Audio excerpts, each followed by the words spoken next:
அஸ்மத்குருசமாரம்பாம் யதிசேகரமத்யமாம் லக்ஷ்மீவல்லபபர்யந்தாம் வந்தே குருபரம்பராம்.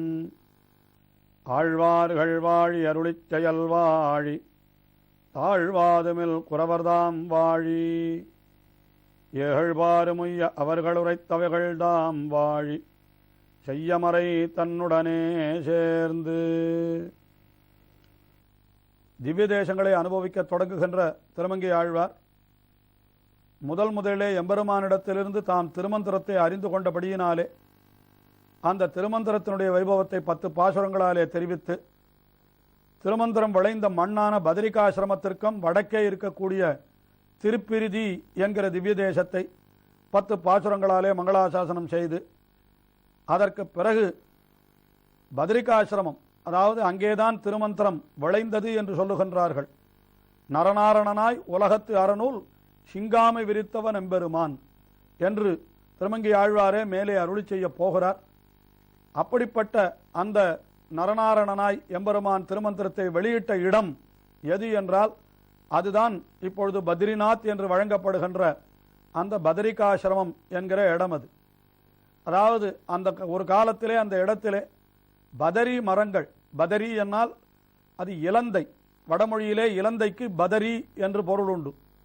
ஆகையினாலே இலந்தை மரங்கள் மிகவும் அடர்ந்து அங்கே இருந்தபடியினாலே அந்த இடத்திற்கே பதரி என்ற பெயர் ஏற்பட்டு விட்டது.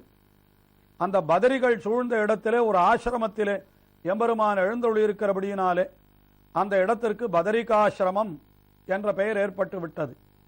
ஆனாலும் இந்த திருமொழி, அதாவது 10 பாசுரங்களிலே ஆழ்வார் திருமங்கை ஆழ்வார் இந்த திவ்ய தேசத்தை மிகவும் சுருக்கி வதரி வணங்குதுமே என்று அதை வதரி என்றே தெரிவிக்கின்றார்.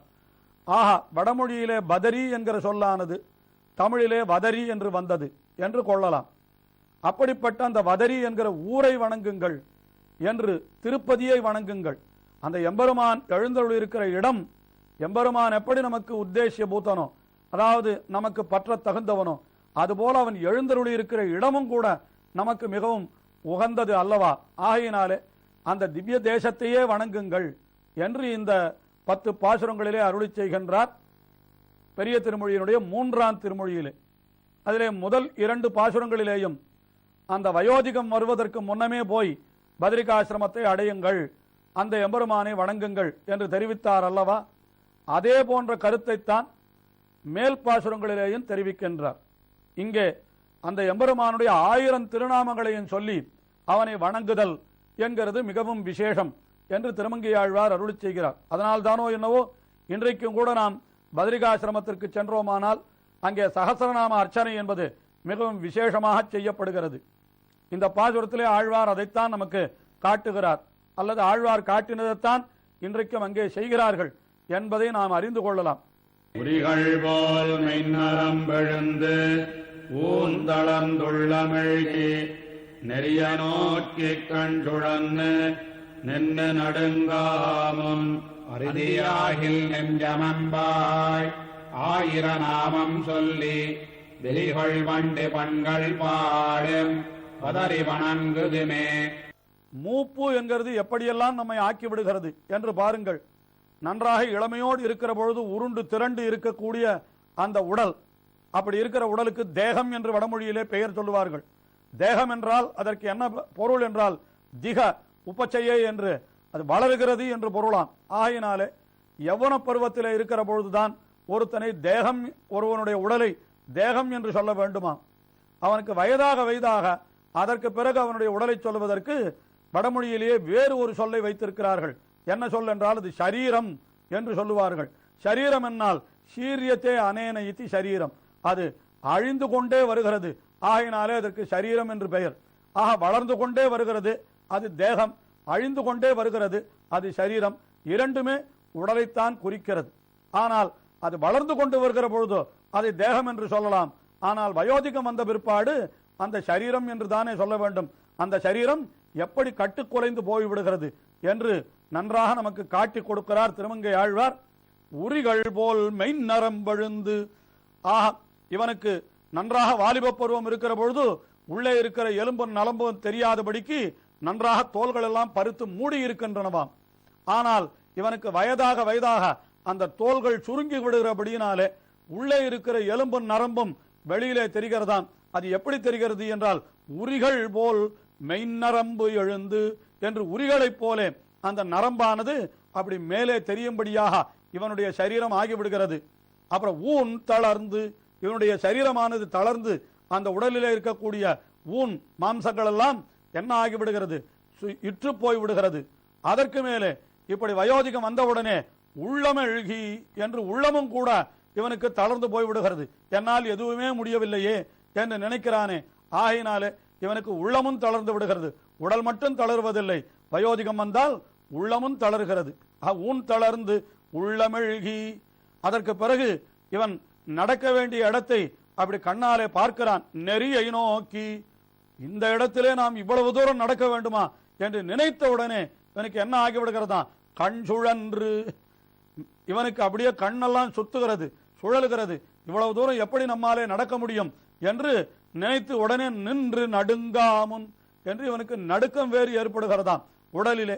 அப்படியெல்லாம் உங்களுடைய உடல் கட்டுக்குலைந்து திண்டாடுவதற்கு முன்னாலே நீங்கள் பத்ரிகாசிரமத்திலே போய் நீங்கள் சேருங்கள், அந்த எம்பெருமானை வணங்குங்கள் என்கிறார் இந்த பாசுரத்திலே. நின்று நடுங்காமுன், நெஞ்சமே உனக்கு ஒரு உபதேசம் செய்கிறேன். அரிதியாகில் நெஞ்சம் அன்பாய், அன்பாய் நெஞ்சமே அல்லது நெஞ்சம் என்பாய் என்னும் கூட சொல்லலாம். நெஞ்சம் என்பவனே உனக்கு நான் சொல்லுகிறேன், இதை நீ கேட்புதியாகில்.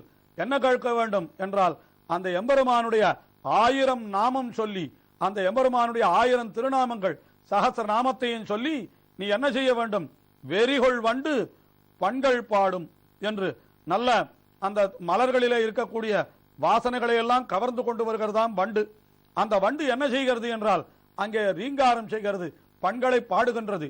இன்னும் ஒருபடி மேலே போய் சொன்னால் அந்த வண்டுகள் கூட அங்கே எம்பெருமானுடைய சகஸ்ர நாமத்தை தான் அவைகள் தங்களுடைய வாயாலே இசைக்கின்றன என்று சொல்லலாம்.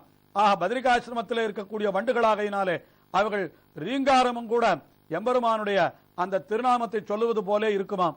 அந்த வண்டுகளே அந்த திருநாமத்தை சொல்லுகிற பொழுது நெஞ்சமென்பாய் நீயும் கூட 1000 நாமம் சொல்லி அந்த எம்பெருமானுடைய 1000 நாமத்தை சொல்லி அந்த வண்டுகள் பண்கள் பாடும் அந்த வதரியை வணங்குதும் என்று இந்த பாசுரத்திலே 3வது பாசுரத்திலே தெரிவித்தார். அடுத்தபடியாக 4வது பாசுரத்திலேயும் வயோதிகத்தினுடைய கொடுமை அது எப்படியெல்லாம் ஒரு மனிதனை மாற்றி விடுகிறது, உருக்குலைத்து விடுகிறது என்கிறதை அடுத்த பாசுரத்திலேயும் தெரிவிக்கிறார்.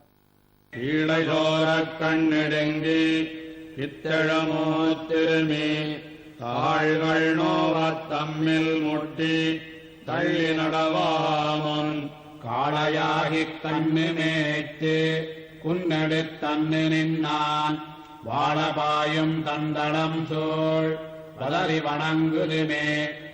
மூப்பு என்பது ஏற்பட்டு விட்டால் எப்படி வருகிறது பாருங்கள். பீழை சோரா கண் இடுங்கி விடுகிறதாம், உள்ளே போய் விடுகிறது கண். அதுக்கு மேலே அதுல பீழை வேறு சோறுகிறது என்றார். பீழை என்றால் நாம் சொல்லுகிறோமே கண்ணினுடைய அழுக்கு, அந்த பிளிச்சை என்று சொல்லுவார்கள், அதெல்லாம் கண்ணிலே வந்து சேருகிறதாம். இப்படி பீழை சோர கண் இடுங்கி, அதற்கு மேலே பித்தழ என்னால் பித்தம் தலைக்கு ஏறுகிறது, அதாவது தலை சுத்துகிறது. அதற்கு மேலே இருமி என்னால் இவன் நிற்கவும் முடியாமல் இவனுக்கு இருமல் வேறு மார்பிலே சளி வந்து அடைக்கிறபடியினாலே பித்தழமோ திருமி. தாள்கள் நோவா, கால்கள் எல்லாம் வலிக்கின்றது, எழுந்து நடக்க வேண்டும் என்று இவன் அப்படி கால் அடி எடுத்து வைக்கிற பொழுது ஒரு கால் மற்றொரு கால் மேலே இடித்து இவனை நடக்க விடாமல் செய்கிறதாம். தாள்கள் நோவ தம்மில் முட்டி தள்ளி என்று அதற்கு மேலே இவன் நடக்க முடியாமல் இவனை கீழே தள்ளி விடுகிறது என்று கூட சொல்லலாம். அப்படி இவனுக்கு வயோதிகம் வருகிறது. ஆனால் அப்படியெல்லாம் வருவதற்கு முன்னமே நீங்கள் என்ன செய்ய வேண்டும், தள்ளி நடவாதமும் வதரி வணங்குதும். போய் அந்த வதரிதிக்கு ஆசிரமத்திலே எழுந்தருள் இருக்கிற எம்பெருமான் அவனை போய் வணங்குங்கள் என்று தெரிவிக்கின்றார்.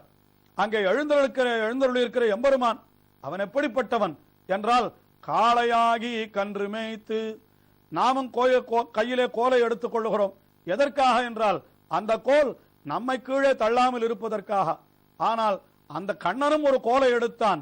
கரையினார் துவருடுக்கை கழையாவின் கடிக்கோல் கை, கடையாவின் கழிக்கோல் கை என்கிறார் நம்மாழ்வார். அந்த கோல் எதற்கு என்றால் பசுக்களை எல்லாம் மேய்ப்பதற்கு, கன்றுகளை எல்லாம் மேய்ப்பதற்கு.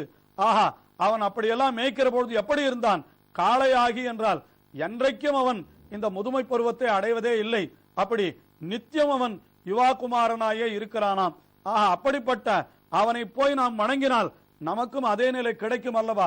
ஆகினாலே காளையாகி கன்று மேய்த்தவன், அந்த கன்றுகளை ரட்சிப்பதற்காக குன்று எடுத்தவன் என்கிறார். காளையாகி கன்று மேய்த்து குன்றெடுத்து அன்று நின்றான். குன்று என்றால் கோவர்தன மலை. அதை எடுத்து கொடையாக பிடித்தானே, அன்றைய தினம் அந்த குன்றெடுத்து அன்று நின்றான். அந்த எம்பெருமான் எழுந்தருளியிருக்கிற இடம் எது என்றால் வாழை பாயும் தன் தடம் என்றால் வாழை மீன்கள் அவைகளெல்லாம் அங்கே இருக்கக்கூடிய தடாகங்களிலே, அந்த நீர்நிலைகளிலே நன்றாக கழித்து விளையாடுகின்றன. அதாவது மீன்கள் போன்ற ஜந்துக்களும் கூட மகிழ்ந்து விளையாடக்கூடிய இடம் அந்த பத்ரிகாசிரமம். ஆகினாலே அப்படிப்பட்ட அந்த வதரியை நீங்கள் சென்று வணங்குங்கள் என்று தெரிவிக்கின்றார். குன்றெடுத்து அன்று நின்றான் என்று சொன்னபடியினாலே கிருஷ்ணாவதாரத்திலே ஒரு மலையை தூக்கி கொண்டு அதனுடைய அடியிலே நின்றான் பகவான். ஆனால் இங்கோ அந்த மலையை அடியிலே வைத்து அதன் உச்சியிலே தான் எழுந்தருளி இருக்கிறான் என்றால் இந்த வேறுபாடு எவ்வளவு அழகாக இருக்கிறது. அப்படிப்பட்ட அந்த எம்பெருமானை, அந்த காளையாகி கன்று மேய்த்து குன்றெடுத்து அன்று நின்றவன் இன்று குன்று மேலேயே எழுந்தருளி இருக்கிறானே, அப்படிப்பட்ட எம்பெருமானை போய் சேவிக்க வேண்டாமா? ஆகினாலே நீங்கள் வதறி வணங்குங்கள் என்று எல்லோருக்குமாக இந்த பாசுரத்திலே திருமங்கை ஆழ்வார் உபதேசிக்கிறார். ஆஹா, இந்த வயோதிகம் வருவதற்கு முன்னமே வாலிப பருவம், அதாவது உடம்பிலே சக்தி இருக்கிற பொழுது அந்த பத்ரிகாசிரமம் என்கிற திவ்யதேசத்தை போய் சென்று சேவித்து விட வேண்டும் என்று திருமங்கை ஆழ்வார் நமக்கு இப்பதிகத்திலே உபதேசித்துக் கொண்டு வருகிறார். இந்த உபதேசம் இன்னமும் தொடர்கிறது. தொடர்ந்து அனுபவிப்போம். திருமங்கை ஆழ்வார் திருவடிகளே சரணம்.